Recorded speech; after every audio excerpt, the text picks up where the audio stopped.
Hello students, how are you all? Welcome to Affairscloud, Learn to Lead. My name is Vikas Rana.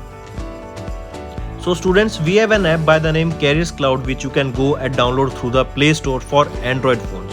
Once you have downloaded and logged in with your Gmail ID, you will be transferred to your home page where you can see all the courses that are offered by us. Once you have purchased the course, you can see your courses in the My Course section. But why our courses are so better? Why we think we provide you one of the best content? Because we provide you content on daily basis. In the daily basis, we provide you current affairs with 20 questions quiz as well as the PDF of the current affairs of daily. Then similarly for weekly, on weekly basis we provide you current affairs PDF as well as a 50 questions quiz that will help you to revise all the content that you have learned. Then on monthly basis also we provide you top 100 current affair questions PDF that will be the compiled PDF of the 100 questions of that particular month that will be very helpful for you. And not just this friends, we provide you in English as well as in Hindi too. So both English and Hindi students can enjoy our courses. Apart from this friends, we also provide you banking related question answers, the banking related MCQ questions, the quizzes that will help you prepare for the bank exams. Not just that friends, we provide you a new way of learning, that is your infotainment infographics. That is a different and interesting way of learning. Apart from this, we cover 20 topic wise current affairs. These topics are important such as apps, portals, important days, books and authors days, national affairs, international affairs, sports, defense, all these topics, these are highly important and questions from these particular topics are asked. Also we cover state-wise current affairs also that will help you to prepare for your state exams. Also friends, as I told you, if you use the code Vikas10, you will be given extra 10% discount on the purchase you make. If you have any problem regarding login and your application, then you can contact us on support@of Affairscloud.com. This is our email ID and you can contact us on our mobile phone, that is 9677333862. Hello students, how are you all? I hope you are all good. So students, in this video we will be discussing important current affairs of 31st of July. This will be very important session students, so do pay attention till the end. Let's start with some important one-liners, then we will be moving to the July current affairs of 31st July. Alright, first, Telangana government has recently inaugurated T-Hub, that is your Technology Hub 2.0 Innovation Center that was launched in Hyderabad, Telangana. The reason was in order to promote startup ecosystem here. This particular Technology Hub 2.0 was launched. Also, in this particular Technology Hub Innovation Center, around 2000 startups will be incubated. Maharashtra government has recently renamed Aurangabad as Shambhajinagar and Osmanabad as Dharashiv. Important, very important.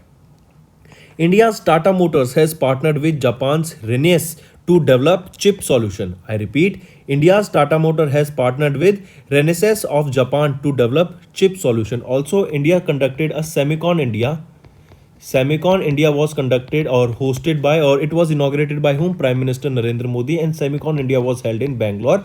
It was to promote India to become a manufacturing hub of semiconductors. Then Finance Minister Nirmala Sitharaman has released a Business Reforms Action Plan 2022 in New Delhi. Competition Commissions of India CCI approved Google's 1.28% stake to buy in Bharti Airtel. Prime Minister Narendra Modi participated in the Udyami Bharat program and also launched a scheme for MSME sector. PM Modi has inaugurated the first smart campus of Bosch in Bangalore. Next, Renew Power, UNEP and SEWA. UNEP is the United Nations Environment Program. Headquarters is at Nairobi, Kenya. So Renew Power, UNEP and SEWA has launched a project Surya to train women as solar technicians. Important friends, remember these three organizations came together to train women as solar technicians. CSIR's department CSIO and Engineers India Limited has signed an agreement for earthquake warning system. Union Minister Piyush Goyal, who launched a 3-day grand hackathon on agriculture domain, also inaugurated the Mango Festival that was held in Belgium, Brussels, and remember he led the Indian delegation at the World Economic Forum that was held at Davos. Next, Department of Telecommunication has signed an agreement with ITI Limited and BSNL. Airport Authority of India signed an agreement with the government of Uttar Pradesh for operationalization of 5 airports. Airport Authority of India has signed an MOU with Andaman and Nicobar with for Udan Bharat. That means in order to provide connectivity between the islands of Andaman and Nicobar, they signed an agreement. Then IIE Guwahati and IIM Shillong has signed an agreement to boost entrepreneurship. Another important thing that you have to remember. Also, students, we have a very interesting news for all of you. Recently, we have uploaded an interactive infographics on our application, that is Careers Cloud. Do check this infographics. It is a very interesting way to learn. It will save time and also help in building the memory capacity. It is an interesting way to learn new things. It will be available as PDF in the Careers Cloud mobile application. Also, friends, do view this infographics and let us know in the comment section what are your views on such type of infographics. Alright, now friends, let's move to the news part of 31st of July. First is Reliance, Ola Electric and Rajesh Exports will be manufacturing batteries in India under PLI scheme. What is PLI? PLI is your production linked incentive scheme. I repeat, Reliance New Energy Limited, Ola Electrics and Rajesh Exports, that is an Indian multinational gold retailer, has signed a program agreement under production linked incentives, that is your PLI scheme, to build a total of 50 gigawatt hours advanced chemistry cell battery storage. I repeat, they will be building 50 gigawatt hours advanced chemistry cell battery storage. Which are the organization? There are three organizations: Reliance New Energy Limited, Ola Electric and Rajesh Export. Highly important. The company will receive incentives under India's $2.3 billion government incentive program. Under this PLI program, private players are also expected to create battery manufacturing capacity to the tune of around 95 gigawatt hour. Under this agreement, remember, the companies must set up their battery manufacturing facility within 2 years for availing their incentive. That means, so in order to get the incentives, they should manufacture or they should set up their manufacturing facility within the 2 years. All right. Then remember, the implementation is taken care of by the Ministry of Heavy Industries and Public Enterprises. All right. Next, we are talking about Indian Air Force. Indian Air Force is recently planning out to phase out the remaining MiG-24 MiG remaining 24 squadron by 2025. I repeat, Indian Air Force has planned to phase out MiG-4 MiG-21 fighter squadrons by 2025. At present, IAF has around 70 MiG-21 aircraft and 50 MiG-29 aircraft, that is also known by MiG. Alright, so Indian Air Force has planned to phase out 3 squadrons of MiG-29 fighter aircraft in the next 5 years, and it has planned to phase out 4 MiG-21 fighter aircraft squadron by 2025. So what is basically phase out? It is to stop to continue for them. All right, it will stop to exist for them. So if we talk about MiG-21, 4 MiG-21 fighter squadrons will be phased out by the year 2025. And if we are talking about MiG-29, around 3 squadrons of MiG-29 will be phased out in the coming next 5 years. This is the news for today, friends. Next is about Purushottam Rupala ji has recently launched Minister's Dashboard for Animal Husbandry and Dairying. I repeat, Purushottam Rupala ji launched this Minister's Dashboard for Animal Husbandry and Dairying in New Delhi.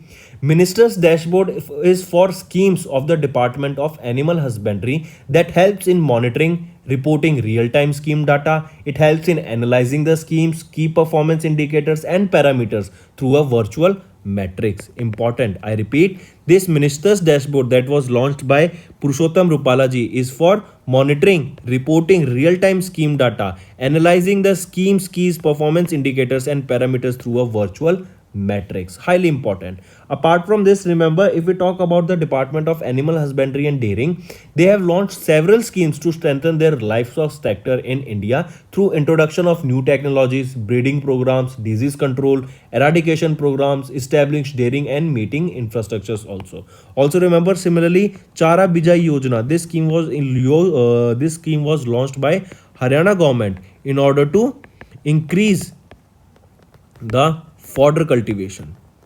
Increase the fodder cultivation in India. Then if we talk about this minister's dashboard that was launched by Purushottam Rupalaji, it is equipped with ability to track the status of individual scheme components both at national and state level. The dashboard enables the scheme owners to make policy interventions and improve decision making based on the dynamic data that is captured and periodically refreshed on it.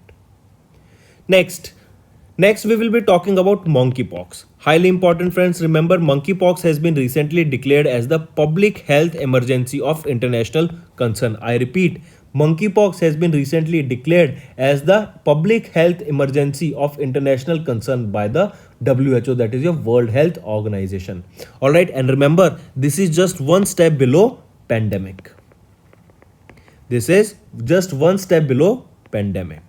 Highly important. All right. If we talk about it, WHO has declared monkeypox as the PHEIC, that is your public health emergency of international concern. The virus has already spread in more than 70 countries, including a few registered cases in India, and majority of the cases are being reported in European and African regions.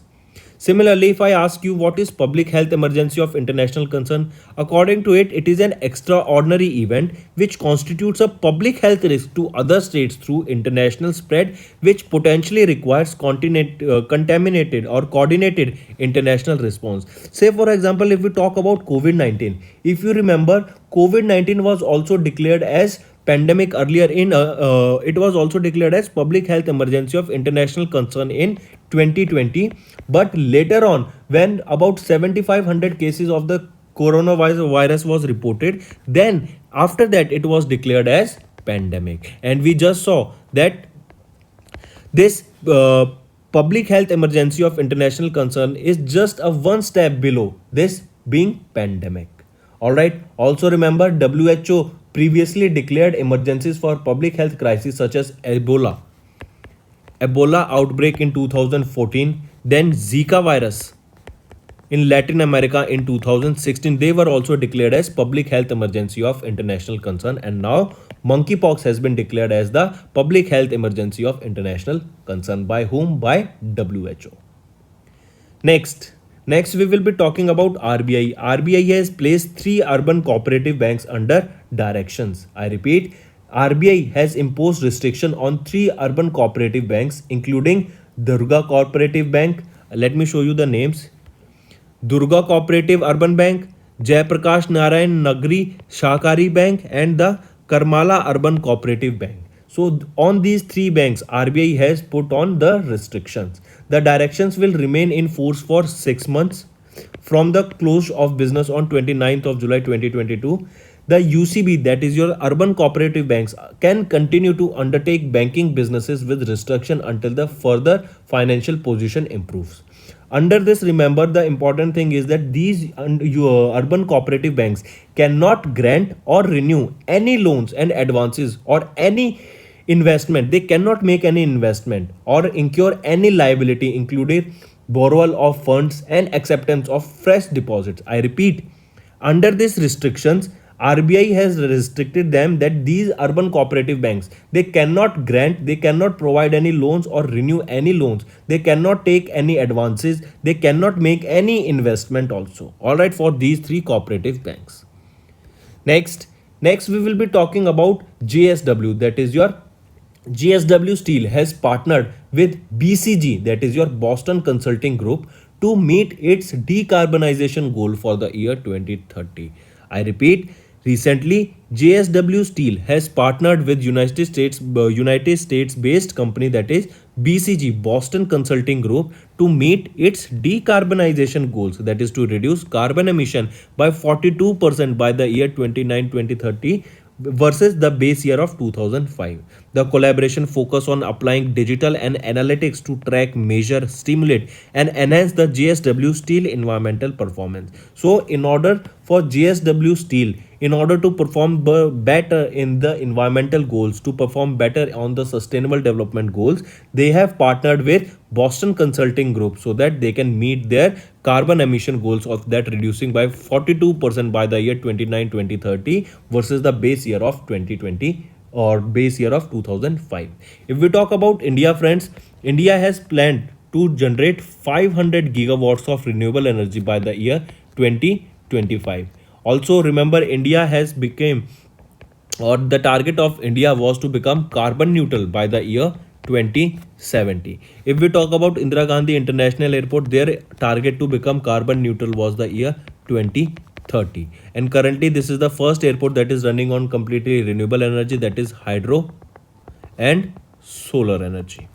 All right. So the news here was JSW Steel has partnered with Boston Consulting Group so that they can work towards the decarbonization goals, that is reduce their carbon emissions by 42% and versus basically to the level of 2005 compared to that of 2005. Next, Ravi Kishan Thakkar has been appointed as the additional directorate on LIC's HFL board. I repeat, recently Ravi Kishan Thakkar has been appointed as the additional director of the LIC's HFL, that is your LIC's HFL board. Highly important. The board of directors of LIC Housing Finance Limited has approved the appointment of Ravi Kishan Thakkar, who was the former managing director and chief executive officer of UCO Bank, as an additional director on the LIC's HFL's board. Highly important. All right. Next news, friends. HDFC will be fully acquired venture capital arm by buying shares from Dash. I repeat, HDFC to fully acquire venture capital arm by buying shares from SBI. Housing Development Financing Corporation Limited, that is your HDFC, will acquire its venture capital subsidiary, that is HDFC Venture Capital Limited, by buying out the State Bank of India's 19.5% stake in the company. 19.5% stake in the company. Currently, remember, HDFC holds 80.5% equity share capital of HVCL and remaining 19.50 share are held by SBI. So those 19.5% stake of the HVCL, that is your HDFC Venture Capital Limited, will be bought back by the HDFC from SBI. Highly important news, friends, remember it. All right. Next, if we talk about HDFC Limited's, where is the headquarter? It is in Mumbai, Maharashtra. When was this founded? It was founded in the year 1977. And who is the chairman? Deepak Parekh is the current chairman. If I ask you who is the CEO, KKM Mistry is the current chairman and CEO of vice chairman and CEO of HDFC. Next is your World Day Against Trafficking in Persons. This day is observed on 30th of July. I repeat, United Nations World Day Against Trafficking in Persons is annually observed across the globe on 30th of July to create awareness about the state of victims of human trafficking and for the promotion and protection of their rights. Here the theme is very important, friends. The theme that you have to remember is use and abuse of technology. I repeat, theme is use and abuse of technology. This is the theme for the United Nations Against Trafficking in Persons. If we talk about United Nations Office on Drug and Crime, where is the headquarter? It is located in Vienna, Austria. It was established in 1997. Next is your Earth Overshoot Day. Remember, Earth Overshoot Day is day of the year on which humanity's demand on the nature exceeds that of the Earth's annual biological capacity to regenerate it. Earth Overshoot Day falls on 28th of July, meaning that between January 1st and July 20th, humanity's demand for biological regeneration is equivalent to that of planet's entire annual regeneration. Alright, so Earth Overshoot Day was observed on 29th of July in 2021, and on 2020 it was observed on 22nd of August 2020. And now we observe this Earth Overshoot Day on 28th of July. Important, friends, mark this. Alright, then remember Earth Overshoot Day, as we saw that it is for the day on the year which humanity's demand exceed on the nature's exceed the earth. One more thing, remember, friends, that this day, that Earth Overshoot Day, is hosted and calculated by whom? It is hosted and calculated by Global Footprint Network. That is Global Footprint Network. This hosts it and calculates the Earth Overshot Day, that is Global Footprint Network.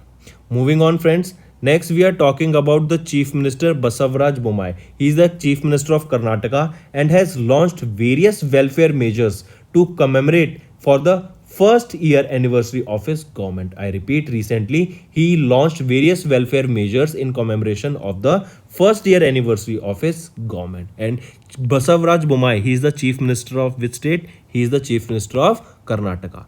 All right, remember he launched Swami Vivekananda Yuva Shakti Yojana. I repeat, Swami Vivekananda Yuva Shakti Yojana or program. This was recently launched by the Chief Minister of Karnataka, that is Basavaraj Bommai. The aim of this scheme is to empowerment of the rural youth along with the other schemes. I repeat, here the main aim of this Swami Vivekananda Yuva Shakti Yojana is the empowerment of the rural youth. Alright, here financial assistance and skill training to almost 10 lakh people for vision towards the self-employment will be provided. Also, remember there was another scheme, that is Vidyanidhi Scholarship Program. Then what is this Swami Vivekananda Yuva Shakti scheme? This is basically to provide job opportunities by providing the youth of rural areas the required skills in the sector. I repeat, the aim is at empowerment of rural youth along with other schemes including financial assistance, skill training to 10 lakh people for vision towards self-employment, and also helps in marketing similar to Stree Shakti self-help group. So this was your Swami Vivekanand. Then if we talk about Vidyanidhi scholarship program, this scholarship program was earlier for the children of farmers only, and around 10 lakh farmers of around 10 lakh students of or children of farmers has been benefited with this Vidyanidhi scholarship program. And now this scholarship program has been extended to the children of weavers, taxi drivers and fisher folks also, or fishermen. All right. Coming back, remember if we talk about Karnataka's Chief Minister Basavaraj Bommai, 1 year of his government, that is the first anniversary of his government has been completed, and on to commemorate it, recently he launched Swami Vivekananda Yuva Shakti Yojana and Vidyanidhi Scholarship Program for the students of Karnataka. Who is the governor of Karnataka? Tharchand Gehlotji is the current governor of Karnataka. Alright friends, so that's all for the today's news. Let's discuss quickly all the current affairs of today in one-liner format. Reliance, Ola and Rajesh Export, they have signed a program agreement for battery manufacturing in India. IAF to phase out the remaining 4 MiG-21 squadrons by 2025 and remaining 3 squadrons of MiG-29 in the upcoming 5 years. FAHD Minister Purushottam Rupalaji has launched Minister's Dashboard for Animal Husbandry and Dairying. WHO has declared monkeypox as the public health emergency of international concern, and it is just one step away from being pandemic. Then RBI has imposed restrictions on the 3 urban cooperative banks. These cooperative banks can neither provide loan to any new entity, they cannot renew their loans, they cannot invest also into any venture. Alright. Then JSW Steel has partnered with BCG to meet the decarbonization goals for the year 29 to 2030. They aims to reduce their carbon footprint by 42% as per the target year of 2005. Then Ravi Kishan Thakkar has been appointed as the additional director of LIC's HFL's board. HDFC to fully acquire venture capital arm HVCL by buying the shares from SBI. HDFC has the share of around 80% of the venture capital arm, but now and SBI has around 19.8% share. So now HDFC will be buying that share from SBI. World Day Against Trafficking in Person is observed on 30th of July and Earth Overshoot Day is observed on 28th of July. Karnataka's government's first anniversary was observed, and recently the Chief Minister of Karnataka has launched various welfare schemes for the students. Alright, so that's all for the day friends. Now it's time for your homework. First question is Capstone, which was seen in the news recently, is a satellite launched by which space agency? And let me tell you, this was launched on the moon in order to provide the location of satellites in space. Next, who is the head of the Goods and Service Tax Council? That is, who is the head of the GST Council? And what will be the GST on the sale of Indian flag? Tell me. Next question. Which bloc has agreed to create an open international climate club? Third question. Fourth is, which country announced 75 fully funded scholarship for Indian students in honor of India's 75th anniversary of independence? Fifth, which Indian cricketer created a world record for scoring the most runs in an over in the test crickets? These are your 5 questions, friends, that I want you to do in the homework and comment below. Also, friends, we have a target of achieving 15,000 views now on the daily videos. For that, I want your cooperation. What all you have to do is share this video along with your friends, along with your relatives, along with your cousins, along with your groups, all the groups that you have, be it a school group, be it a colony group, be it a group of all the students who are preparing for government exams, or if you have joined any coaching, then I want you to share these videos on that coaching groups also. I want you to make us reach 15,000 views on daily basis on our daily current affairs. All right, it is a target, and if we are achieving this on daily basis, then definitely you will be rewarded with an interesting video session at the end of the month. So let's see, can we achieve this 15,000? We need your cooperation in this. All right, friends, that's all for the day. Thank you and have a nice day. That's all for the day, friends. I hope you enjoyed the session, and you can follow us on the YouTube channel, as well as apart from YouTube channel, you can go and follow us at Affairscloud Telegram channel. And if you have any queries related to the content or the of courses offered to you or the payment which you did on the application, you can contact us on the number provided, that is 7677333862. Apart from this, friends, you can follow us on the Facebook as well as on Instagram handle, that is Affairscloud_official. In the end, friends, if you use a code that is Vikas10, you will be getting an additional extra 10% discount by using this code Vikas10. Also, if you have any problem regarding the course purchase, any problem regarding to our application, you can contact us on the mobile number, that is 9677333862. And if you want to mail us, you can also mail us on support@affairscloud.com, and I assure you that our representative from us will be contacting you soon and resolving your issue.